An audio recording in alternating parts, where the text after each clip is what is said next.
नमस्कार दोस्तों, मैं दिनेश कुमार। हमारे YouTube चैनल माइंड मंथन में आपका बहुत बहुत स्वागत है। इस वीडियो में हम जानेंगे कि जिला परिषद सदस्य और पंचायत समिति सदस्य के जो चुनाव होने जा रहे हैं 27 नवंबर, 23 नवंबर, 1 दिसंबर और 5 दिसंबर को, उनमें मतदान दल के प्रथम सहायक मतदान अधिकारी के क्या कर्तव्य हैं, उनके कर्तव्यों को हम विस्तार से जानेंगे। वीडियो शुरू करने से पहले मैं आपको एक विशेष जानकारी देना चाहूँगा। इस वीडियो में दी गई समस्त सूचनाएं आपकी सहायता के लिए इंटरनेट व अन्य स्रोतों से एकत्रित की गई हैं। किसी भी निर्णय तक पहुंचने से पहले आप राजस्थान निर्वाचन आयोग के नियमों को ही प्रमाणिक माने। यदि कोई त्रुटि हो जाती है तो उसके लिए टीम माइंड मंथन उत्तरदायी नहीं होगी। तो आइए साथियों, हम जानते हैं प्रथम सहायक मतदान अधिकारी के कर्तव्य क्या क्या हैं। चिन्हित प्रति का भार साधक होंगे। प्रथम सहायक मतदान अधिकारी हैं, उनके पास मार्क्ड कॉपी होगी वोटर लिस्ट की और वे उसके भार साधक होंगे। मतदाता की पहचान के लिए उत्तरदायी, ये प्रथम सहायक मतदान अधिकारी होंगे। संख्या की सूचना के लिए आयु वर्ग के अनुसार मतदाताओं की गणना करना, ये कार्य भी सहायक मतदान अधिकारी प्रथम को करना होगा। मतदाता से पहचान पर्ची, एहसास की पर्ची प्राप्त करना है, वह पहचान होने के बाद फाड़कर कूड़ेदान में डालना। ये जो शासकीय या एहसास की पहचान पर्ची है, ये लाना अब की बार अनिवार्य नहीं है। हम वोटर लिस्ट में नाम देख करके उनकी पहचान कर लें कितने नंबर क्रमांक पे है। ये जो पहचान पर्ची होती है, ये सहायक मतदान अधिकारी प्रथम के लिए एक सहायक के सामग्री है, क्योंकि इससे जल्दी से पता चल जाता है कि अमुक मतदाता है वो कितने नंबर पर है, उनका क्या नाम है, ये इसकी सहायता से मिल जाता है। जो पहचान पर्ची होगी एहसास की, उसके ऊपर क्या क्या लिखा हुआ होना चाहिए और क्या नहीं लिखा हुआ होना चाहिए, उसके बारे में ये जानकारी है। पहचान पर्ची सफ़ेद कागज़ पर मुद्रित हो सकती है, जिस पर निम्न विवरण छपवाए जा सकते हैं। केवल और केवल सादे सफ़ेद कागज़ पर मुद्रित होगी। उसमें ये विवरण छपवाए जा सकते हैं: जिला परिषद, पंचायत समिति, ग्राम पंचायत का नाम व निर्वाचन क्षेत्र की संख्या, मतदान केंद्र की संख्या व नाम, मतदाता का नाम, मतदाता सूची में मतदाता की वार्ड संख्या व क्रम संख्या। ये सभी जानकारियाँ जो एहसास के पहचान जो पर्ची है सफ़ेद कागज़ पर मुद्रित है उसमें हो सकती हैं। इनके अलावा क्या नहीं होगा, एक तो जो भी उम्मीदवार खड़ा है उसका नाम नहीं होगा, उसके जो चिन्ह आवंटित किए गए हैं निर्वाचन विभाग द्वारा वो चिन्ह कहीं पर भी मुद्रित नहीं होना चाहिए, ना ही किसी प्रकार की प्रचार सामग्री उस पर्ची पर मुद्रित नहीं होनी चाहिए। यदि ऐसी पर्चियाँ आपके पास आती हैं तो आप अपने जो PRO साहिब हैं, पीठासीन अधिकारी, उनको अवगत करवाएं और वो तुरंत ही इस कार्रवाई को रोकेंगे और बाहर जहां भी ये पर्चियां बन रही हैं उनको रोकने का प्रयास करेंगे। इसके अलावा आपका ये कर्तव्य भी है कि उसकी जो मतदाता अंदर आया है उसकी जो दाईं तर्जनी है, यानी राइट हैंड साइड की जो तर्जनी है, जो फिंगर है, साइन फिंगर, उस पे ऊपर अमिट शाही का निशान तो नहीं है। यदि निशान लगा हुआ है इसका मतलब है कि उस मतदाता ने कहीं न कहीं वोट कास्ट कर दिया है। इसलिए ये देखना भी आपका कर्तव्य है कि उसके जो राइट हैंड है उसकी तर्जनी पर कहीं स्याही तो नहीं लगी है। यदि स्याही लगी है तो उसको आप बाहर भेजने का रास्ता दिखा सकते हैं, बाहर का रास्ता दिखा सकते हैं। पहचान पर्ची के साथ पहचान के दस्तावेज आवश्यक हैं। यदि पर्ची मिलती है, क्योंकि अब की बार निर्वाचन आयोग है वो शासकीय पर्चियां वितरित नहीं करवा रहा है कोविड-19 के कारण, इसलिए जितनी भी पर्चियां आपके पास आएंगी वो अशासकीय ही आएंगी। BLO साहिबान को ये निर्देश अभी तक प्राप्त नहीं हुआ है कि वो जो शासकीय पर्चियां आती हैं मतदान के लिए वो डिस्ट्रीब्यूट करें। ऐसा अभी तक कोई न तो आदेश आया और न ही BLO साहिबान को ये पर्चियाँ प्राप्त हुई हैं। इसलिए जो भी पर्चियाँ आएंगी वो अशासकीय पर्चियाँ होंगी और वो अशासकीय पर्चियाँ हैं वो एक पहचान दस्तावेज के रूप में काम नहीं आएंगी। इसलिए उस पर्ची के साथ में पहचान का दस्तावेज लाना अनिवार्य है। मतदाताओं की पहचान के लिए EPIC कार्ड न होने पर 12 वैकल्पिक दस्तावेजों में से कोई एक आवश्यक है। यानी राज्य निर्वाचन आयोग के जो पत्र क्रमांक है 559 दिनांक 7 फरवरी 2019 के अनुसार जितने भी जो डॉक्यूमेंट हैं वो वैलिड माने गए हैं, उनमें से 12 दिए गए हैं। इसमें तो EPIC कार्ड तो है ही, EPIC कार्ड के अलावा 12 हैं शायद, तो उनकी सूची हम देखेंगे। जो पहचान के दस्तावेज हैं उनमें है आधार कार्ड, पासपोर्ट, ड्राइविंग लाइसेंस, आय कर पहचान पत्र, ये आपका जो पैन कार्ड होता है वो होता है, मनरेगा जॉब कार्ड, सांसदों विधायकों को जारी किए गए सरकारी पहचान पत्र, ये सभी दस्तावेज हैं उन 12 की सूची में हैं।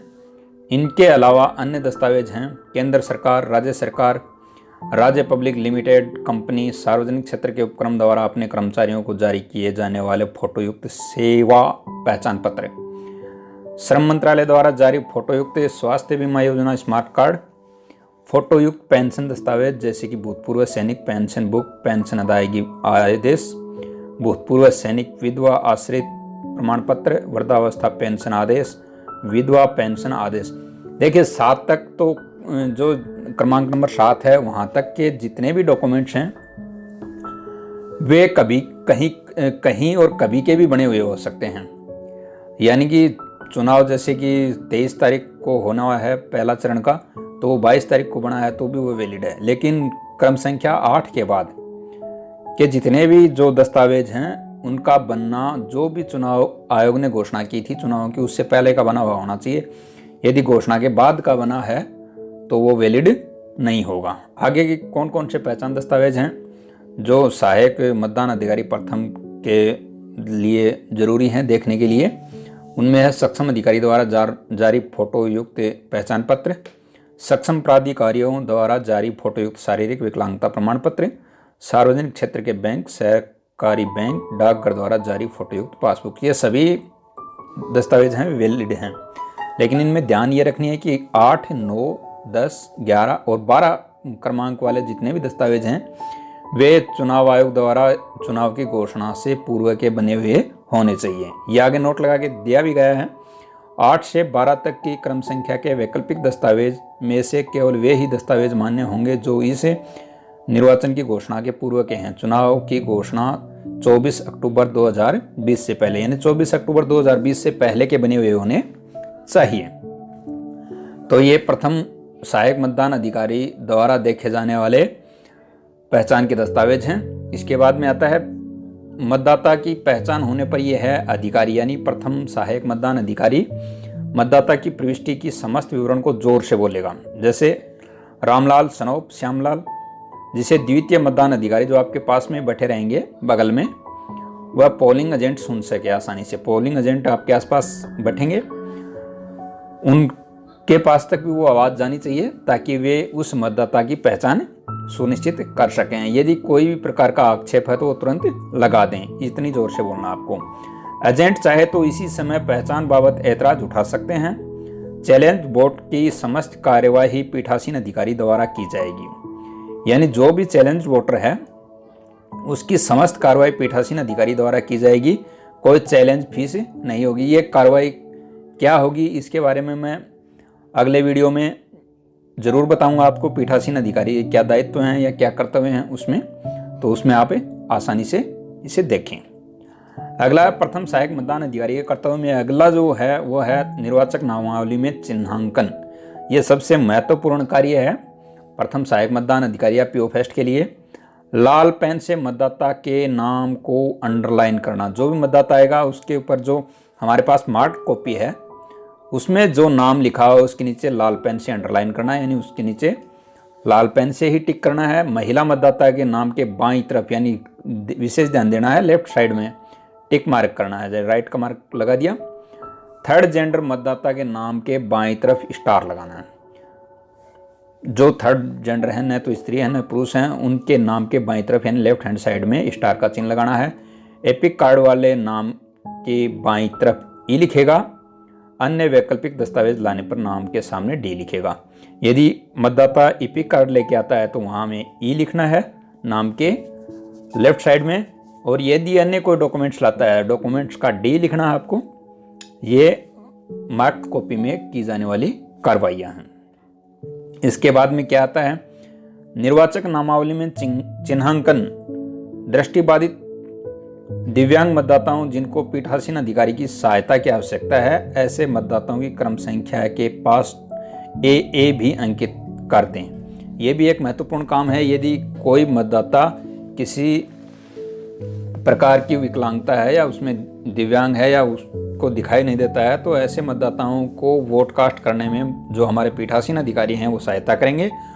और जिनकी सहायता की जाती है उनके जो क्रमांक नंबर हैं मतदाता सूची में, वहाँ पर क्रमांक के पास AA अंकित करना है। साथ ही जो मतदाता रजिस्टर है जो द्वितीय सहायक मतदान अधिकारी के पास होगा, उसके कॉलम नंबर 4 में अभियुक्तियों के कारण में लिखना है दिव्यांग या दृष्टिबाधित, अंकित कर दें। देखो, जो भी मतदाता रजिस्टर है वो PO2 के पास रहेगा और उसमें 4 कॉलम बने हुए हैं। क्रम संख्या है जो सीरियल से चलती आ रही है, पृष्ठ संख्या 1 से लेकर के, जैसे मान लें 27 नंबर पे है तो 27 को 15 से गुणा करेंगे तो लगभग जितना भी नंबर आता है वहाँ पर वो जो कॉलम नंबर 4 है वहाँ पे मतदाता का नाम, क्रम संख्या, मतदाता का नाम और मतदाता के हस्ताक्षर, नहीं सॉरी, क्रम संख्या, मतदाता की वोटर लिस्ट में पहचान संख्या, क्रम संख्या और मतदाता के हस्ताक्षर, और आगे आता है अभियुक्तियों के कारण। तो चौथे नंबर का जो कॉलम है अभियुक्तियों के कारण, वहाँ पे हम लिखेंगे दिव्यांग या दृष्टिबाधित। मतदाता को द्वितीय मतदान अधिकारी के पास भेजेगा, ये दूसरा उनका महत्वपूर्ण कार्य है। जैसे वो पूरी एंट्रियां मार्क कॉपी में कर लेते हैं, उसके बाद में वो PO प्रथम है मतदाता को PO सेकंड के पास भेजेंगे। और प्रत्येक 2 घंटे के बाद मतदान का प्रतिशत निकालना, ये काम भी प्रथम मतदान अधिकारी का होगा। प्रथम मतदान अधिकारी के कर्तव्य में सबसे जो महत्वपूर्ण बात है वो है मॉक पोल के पश्चात CRC करना न भूलें। CRC का मतलब है क्लोज, रिजल्ट और क्लियर। यदि क्लियर आप नहीं करेंगे मॉक पोल के पश्चात तो EVM में कोई वोट रह सकता है जो हमारे लिए परेशानी का कारण बन सकता है। इस प्रकार से ये प्रथम मतदान अधिकारी के कर्तव्य थे। अगली स्लाइड में मैं आपको बताऊंगा द्वितीय मतदान अधिकारी के कर्तव्य क्या कर्तव्य हैं। ये जानकारी यदि आपको अच्छी लगी है तो अपने अन्य जो सहायक कर्मचारी हैं उनके साथ शेयर कीजिए, अपने दोस्तों के साथ शेयर कीजिए, वीडियो को लाइक करें तथा चैनल को सब्सक्राइब करें। धन्यवाद। जय हिंद।